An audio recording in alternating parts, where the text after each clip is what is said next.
What's going on, everybody? Welcome back to Down to Earth with Kristian Harloff. This is our Monday through Friday UAP news channel where we're trying to ask questions, man, trying to figure out what's going on here. So if you're brand new to the channel, you've never been here before, I think we're going to hit 20,000 today. That's what I think. I think we're close. But if you hit that button, we'll definitely get there. So David Grusch, guys, if you've been following this topic, you know who David Grusch is. David Grusch is the whistleblower that came forward. He talked to Ross Coulthart back on the News Nation, and then had a lot of claims inside of that News Nation interview. One of those claims saying that we have recovered craft, we've recovered bodies, and then I think it was not even a month later, he and two decorated pilots testified in front of Congress in a public hearing to say just what he said on News Nation and a few other things.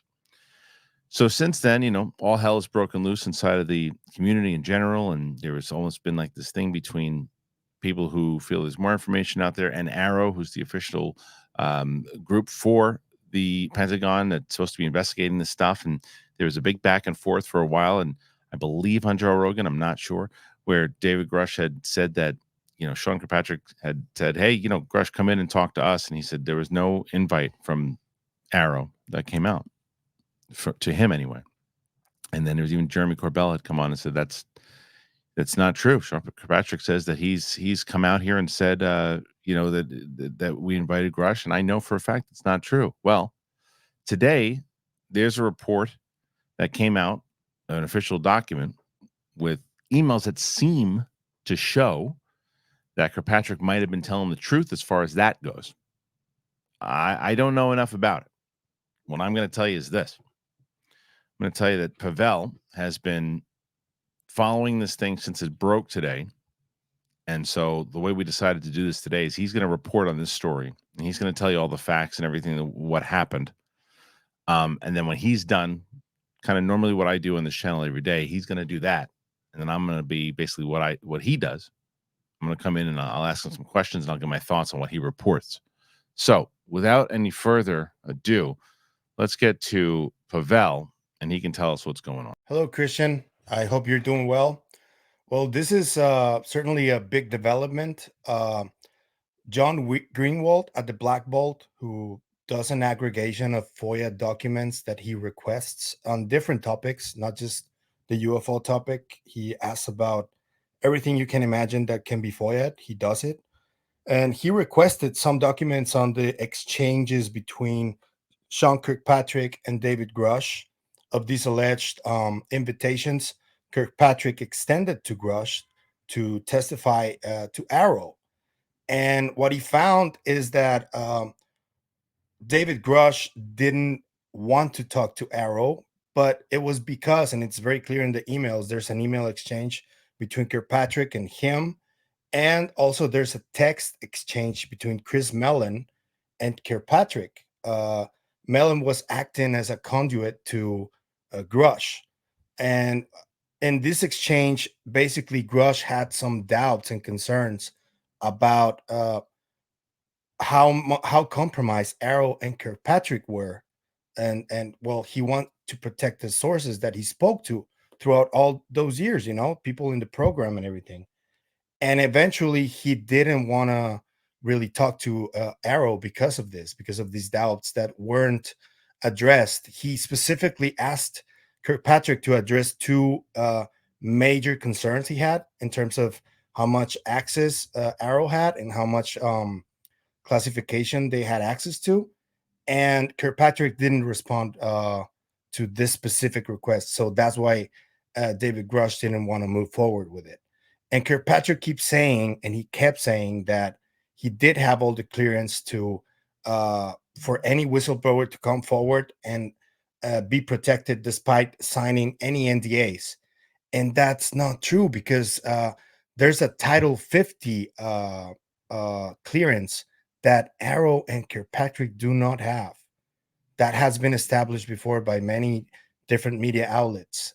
Plus, this denial from from David Grusch on News Nation happened on late October last year. And the emails where Grush is apparently not responding well to the invitations from Arrow are from November. So technically, David Grush did not lie. He said they did an approach to him with trying to speak to him on October, at the end of October. And these emails are starting from November 10th. So he didn't lie. And I can see why a lot of people, especially debunkers, are giddy for this, because it is apparently what Grush is doing is just refusing to speak to Arrow, but you can interpret it in two different ways, right? Like, that's the way I see it, and that's essentially the gist of it. All the text and the email exchange are very interesting to read. You can get a lot of different tidbits from it. But I think that, uh, well, Greenwald has said it himself many times.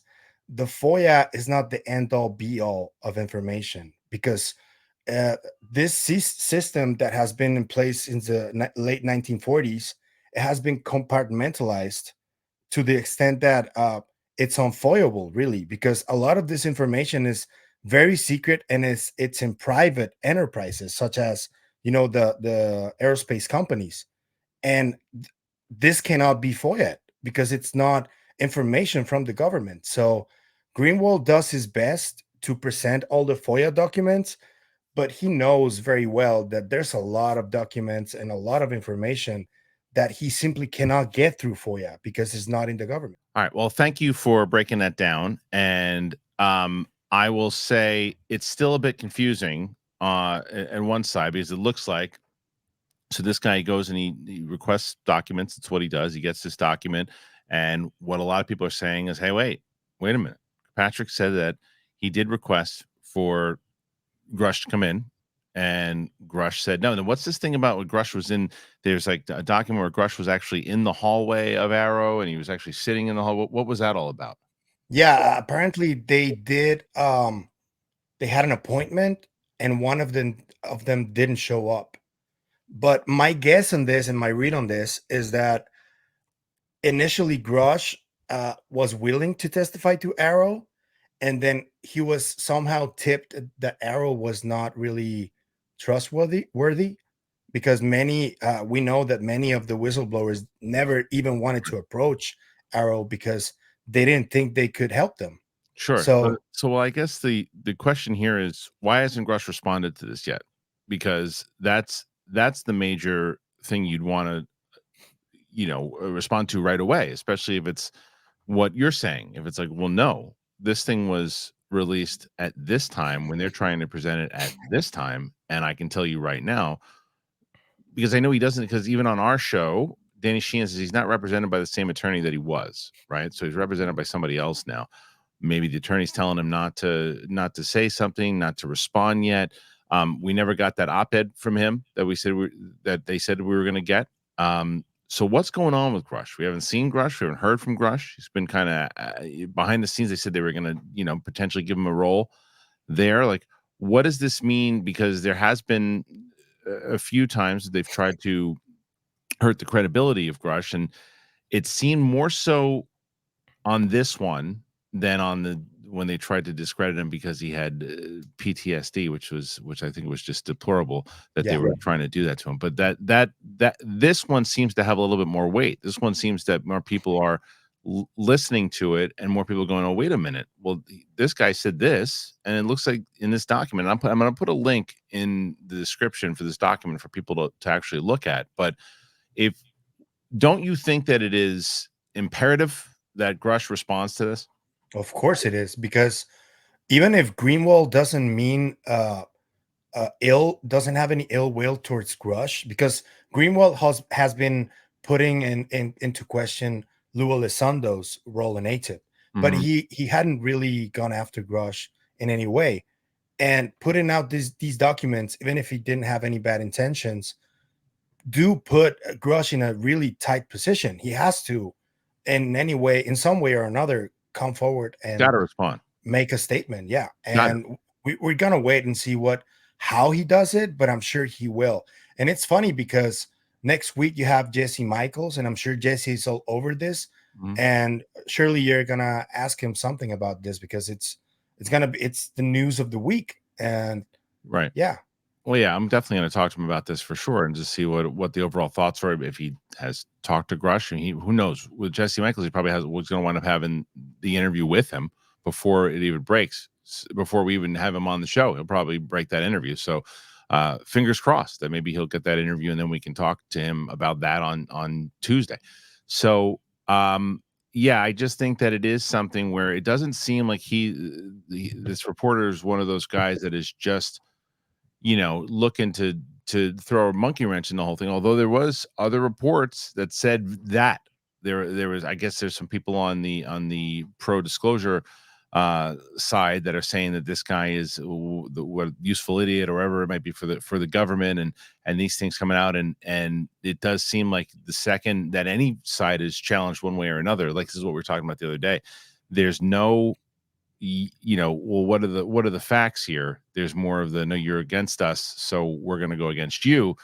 My thing is, I just want to hear from Grush. I want to hear yeah, what the response is, because if it's what you say, he's like, no, look, what they're saying, yeah, sure, they reached out to me after this particular point, and I can show you where it was, because Jeremy Corbella at one point says, and he had said that he knew for a fact that what Kirkpatrick was saying was a lie, and he's seen documents to prove it. So let's see that stuff, because this goes back to the whole conversation we've been talking about, whether it's stuff in the sky or documents in front of your face. You got to be able to see and present this stuff, because when they present a document like this, it's going to work against you unless you can combat it. yeah, I agree. And there's one last document at the very end of the dump that Greenwald did from David W. Abba, Mm-hmm. who was the Major General of the U.S. Air Force, Director of DoD Special Access Program, who is essentially granting permission to any whistleblower to approach AARO and speak to them. And this document, I think, is important because it seemingly allows both Grush and all the other whistleblowers to be protected, even though they did sign NDAs. And I want to see what Grush has to say about this document specifically, because it does put him in a compromised position. I still think that he believes what he's saying, and I still think that he doesn't have a bad intention, or he doesn't think he's lying. But I don't know, man. This is hard to fathom what it's gonna do. It's gonna have a profound effect, I Of think. course it is, and that's my point. My point is that that's why there has to be a response, because Yeah. if there's not a response on this, all it is, well, they presented this document, and you can say, well, wait a minute, that's not exactly right, and you can theorize, and you might have good theories, but unless you hear it from the source or see actual documents that say otherwise, right now it looks like Kirkpatrick could be telling the truth, unless there's a response from the other side that shows, hey, wait a minute, no, look at this, On and one hand, yeah. I want to say something though, because from 1947 to till today, these efforts to hide whatever that is, I mean, the programs and everything, it Mhm. has been divided to the point that whatever you search through FOIA, you need to be very specific. But if you're not specific enough, you don't get the information you're looking for. Right. And they designed this whole program and this whole secrecy exactly for that.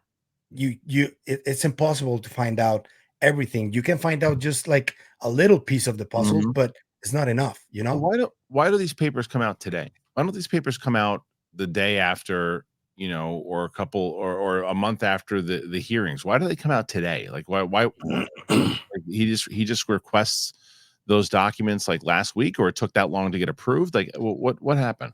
He requested them late last year, and I think Okay. he just got them like Now? a week ago, because that's how FOIA works. I've tried to use it, and actually, I didn't realize that I needed to be an American to get a FOIA document, Mhm. and it takes months. Like it takes months. I What is weird though is that the Kona Blue documents, they were actually declassified 2 days after the hearing, and they were just released yesterday Hmm. or the day before that. Yeah, I don't know That how is weird though. I don't know how it And all works, but I think that we both are in agreement that there's got to be a follow-up statement from Grush to Yes. clarify what it is. So, all right, Pavel, again, man, thank you for joining us as always. My pleasure, man. Thanks. All right, so what do you guys think? This is a lot.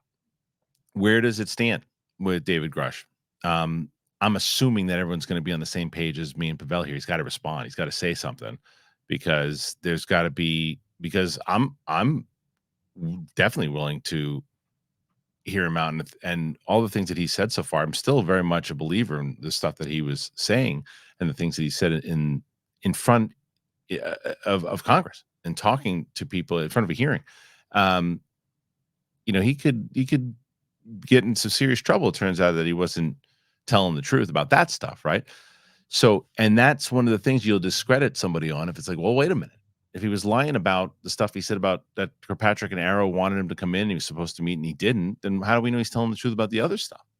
So I think there needs to be a response. I just do.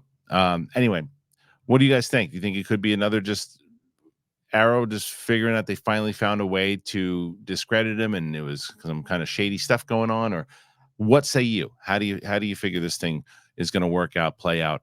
And does it set back the movement in general? What it does open up is another thing that I think that would be super helpful at this point. If it turns out that, Grush is on the ropes here from AARO, this is where these other whistleblowers need to step in right now. These other whistleblowers need to step in and say, hey, wait a minute. I'll tell you what. Okay, fine. You think that he's telling lies? Well, here it is. Now I'm going to give you the goods. If there ever was a time to do it, it's now. So if you're out there and you're watching this and you're one of those whistleblowers, I get it. It's not one of those things. I can't just say, what are you waiting for? You got to go through the channels. But Grush right now is being challenged. And a way to answer that challenge is for people with better knowledge than Grush to come forward now. So that's it, everybody. That's the news piece for today. Put your comments in there, have a discussion about it, and let's get us to 20,000 subscribers today. We can do that, right? All right. Thanks for joining us. Thanks to Pavel.